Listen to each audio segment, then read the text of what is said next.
जे आचरण करून दाखवतात म्हणून संत स्वतः आपल्या हिताकरता प्रयत्न करतात बरं का. किती प्रयत्न करतात त्या प्रयत्नाला आपण मोजू शकत नाहीत एवढा मोठा प्रयत्न करून. म्हणून आत्तापर्यंत ह्या परंपरा अनंत लोकांचा उद्धार अनंत लोकांचं जीवन घडलं गेलं का प्रयत्न आहे. प्रत्यक्षातला प्रयत्न करून संत जगाचं हित करण्याचा प्रयत्न करतात. जगद्गुरु तुकोबारायला विचारलं का संतांना तुम्ही उपमा दिल्या पण दोन दिल्या, एक तर आईची दिली एक तर बापाची दिली. आईची उपमा दिली ठीक आहे, बापाची उपमा का दिली तुम्ही? आई आणि बाप यांच्या दोघांच्या स्वभावामध्ये भिन्नता आहे. आई अत्यंत कोमल हृदयाची, बाप अत्यंत कठोर हृदयाचा. पोरग जर झोपलेला असेल ना तर बाप त्याला म्हणत नाही बाळू बाळू, बाळू नाही म्हणत, मग बाळ्या आणि तो ह्या तिथून सुरुवात होती. असं ते स्वभावच आहे त्याचा बिचाऱ्याचा. म्हणजे आईचा आणि बापामध्ये यांना फरक आहे की नाही. आणि आई जर उठवायला लागली बाळूला तर बाळू बाळू बाळू, ते बाळू शिव्या देतो आईला.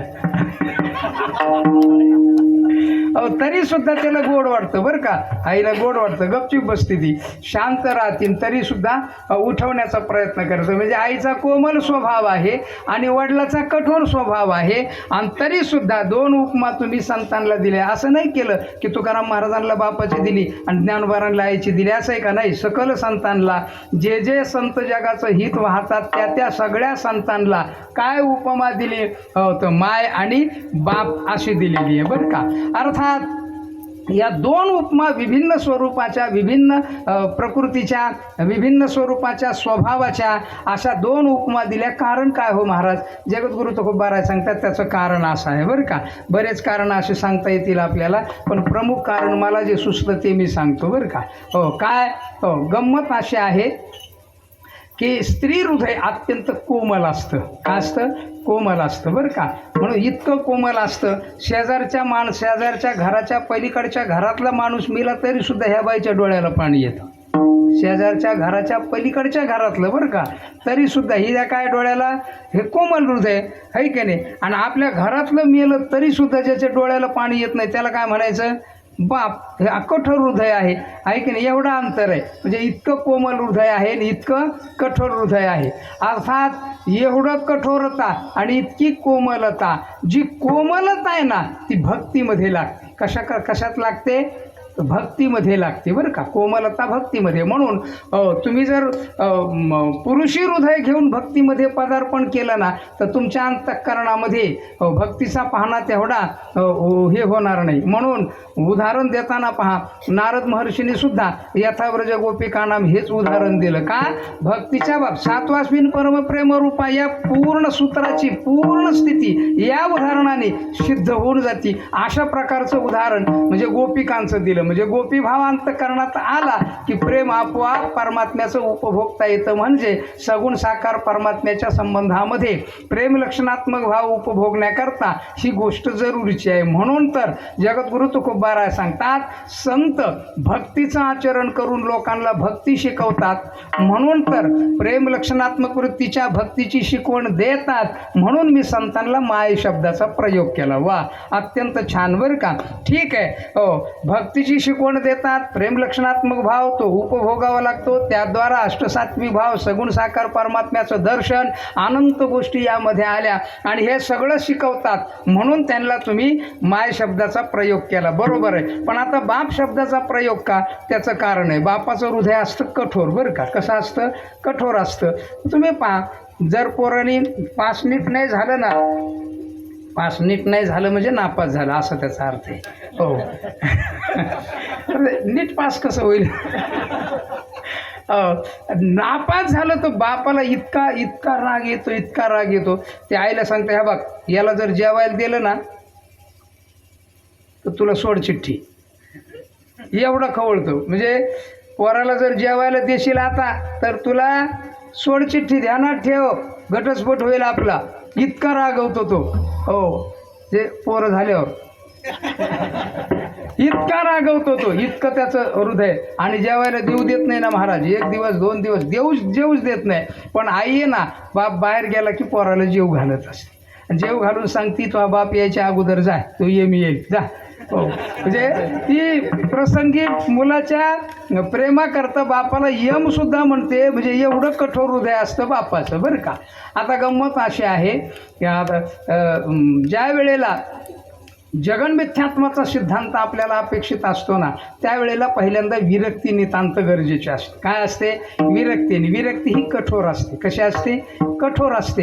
हो, विरक्तीमध्ये आई बाप भाऊ आमकं तमकं हे ते पाय पोरगी आली डोळ्याला पाणी आलं हे तर. आता आपला भाग निराळा आहे, आपण सप्त्याला गेले की 17दा फोन करतो त्या गावच्या लोकाला. हो, एवढं प्रेम आपल्याला त्या लोकांबद्दल होतं काय कळत नाही, मला तर काही होत नाही बा, पण इतकं करतात ते हे त्याच्यात चालत नाही. म्हणजे काय तर जगन्मिथ्यात्वाचा सिद्धांत जर तुम्हाला पटवून घ्यायचा असेल तर काय करावं लागतं तुम्हाला, तर तुम्हाला विरक्तीची गरज आहे बरं का. का ते ज्ञान स्थिर होत नाही. ज्ञानोबा सांगतात विरक्ती वाचूनी कही ज्ञानाशी तगण्याची. हो, म्हणून विरक्ती असेल ना तर ती आणि त्या विरक्तीचं वर्णन खूप सुंदर केलेलं आहे. अर्थात पहिली विरक्ती वेगळी की विवेकाच्या अगोदरची विरक्ती वेगळी, आणि ती जी विरक्ती आहे ना त्या विरक्तीच्या अंतःकरणामध्ये तळमळ असते. तळमळ दोघातही असते, विषयासक्तातही तळमळ असते आणि विरक्तातही तळमळ असते. पण विरक्ताची तळमळ ब्रह्माकरता असते आणि विषयासक्ताची तळमळ विषयाकरता असते बरं का. अर्थात खानपानादी सगळे हे विषय शब्दस्पर्श रूप रसगंध या सगळ्या विषयाकरता त्याची तळमळ असते, तळमळच असते. पण त्याच्या तळात मळ म्हणून तळमळ. हो, आणि याच्या तळातला मळ गेलाय म्हणून तळमळ. अशा दोन प्रकारच्या तळमळी आहेत. अर्थात विरक्ती आहे ना, ती विरक्ती मनुष्याला ज्ञान प्राप्त करून देत असते, त्याशिवाय ज्ञान टिकत नाही आणि मिळतही नाही. विरक्ती नसेल ना तर ज्ञान नावाची गोष्ट अजिबात तुमच्या जवळ येणार नाही. म्हणून तर साधनामध्ये ज्ञान साधनामध्ये पहिल्यांदा विचार करताना असा केला, विवेक वैराग्य शमदम संपत्ती वगैरे असा विचार केला. त्याच्यात विरक्ती अत्यंत महत्त्वाची. आणि ती विरक्ती कशी असावी तर इतकी मजबूत असावी. हो, ती विरक्ती साधन कालामधली मजबूत असेल तर साध्य प्राप्त होईल, आणि साध्योत्तर कालामध्ये ती विरक्ती त्याच्याबरोबर राहते, म्हणूनच तर ते साध्य त्याच्या ठिकाणी स्थिर राहत असतं. असं त्या विरक्तीचं वैशिष्ट्य आहे. आणि विरक्ती ही कठोर असते, ती पहिल्यांदा टाकायचं शिकत असते. विरक्ती शब्दाचा अर्थ त्याग, वैराग्य, त्याग याच अर्थामध्ये आहे. हो, जरा आपण गीतेचा विचार केला तर गीतेच्या अनुषंगाने तर फार 2-4 स्थळं असे उत्तम आहेत. मला आता वेळही नाही, आणि काही चुकलं तर उगं बाबूराव महाराज त्याच्यावरच हे करतील, त्यांची भलती भीती वाटते मला या बाबतीमध्ये.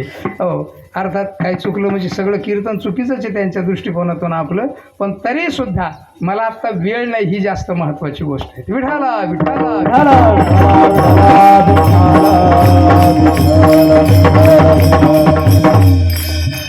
अर्थात विरक्ती ही अत्यंत महत्त्वाची गोष्ट आहे. विरक्तीशिवाय ज्ञान स्थिर होत नाही, ज्ञान राहत नाही. आणि विरक्ती आहे आणि ज्ञान जर स्थिर नसेल तर काय काय होतं तिथं, काय होतं सांगता येत नाही. तिथं भला मोठा भूकंप होतो बरं का.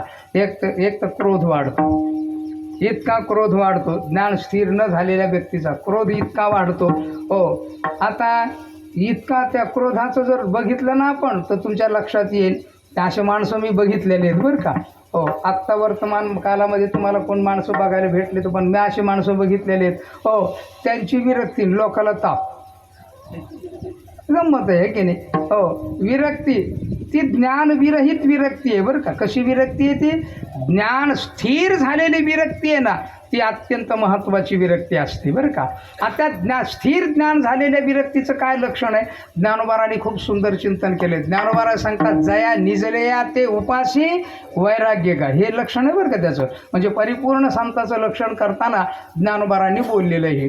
अर्थात विरक्तीशिवाय म्हणजे कठोर हृदयाशिवाय ज्ञान नाही. म्हणून तर मी त्यांना बाप ही संज्ञा दिलेली आहे, उपमा दिलेली आहे. का दिली तर ज्ञान लक्षणात्मक वृत्तीच्या द्वारा संपूर्ण जगताचं मिथ्यात्व सहजी प्रतिपादन करतात, म्हणून तर ते बाप आहेत. म्हणजे कठोर हृदयाशिवाय विरक्ती नाही, आणि विरक्ती संपन्नता आणि ज्ञानाच्या द्वारा जगताला मिथ्यात्व म्हणणं एवढं सोपं नाही. म्हणून कठोर वृत्तीच्या द्वारा ज्ञान लक्षणात्मक वृत्तीची जगताला मिथ्यात्वाची शिकवण देतात, म्हणून त्यांना बाप म्हटलं. म्हटलं. आणि प्रेम लक्षणात्मक वृत्तीना सगुण साकार परमात्म्याच्या प्रेमाची भक्तीची शिकवण देतात, म्हणून मी त्यांना आई म्हटलं. म्हणून जगद्गुरु तुकोबाराय सांगतात, विठाला विठाला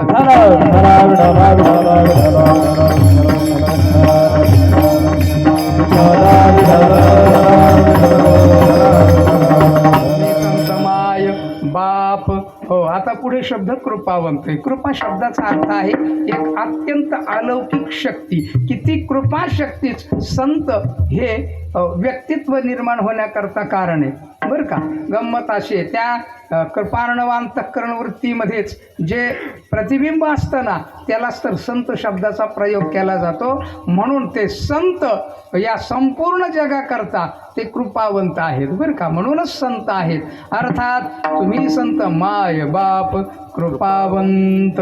हो, अर्थात मायबाप आहेत आणि ते कृपावंत आहेत. त्यांचं काय वर्णन करावं, किती वर्णन करावं, त्याच्याकरता शब्द प्रयोग काय. म्हणून जगद्गुरु तुकोबाराय सांगतात, काय वर्णन करू मी हे दुसऱ्या चरणात बोल.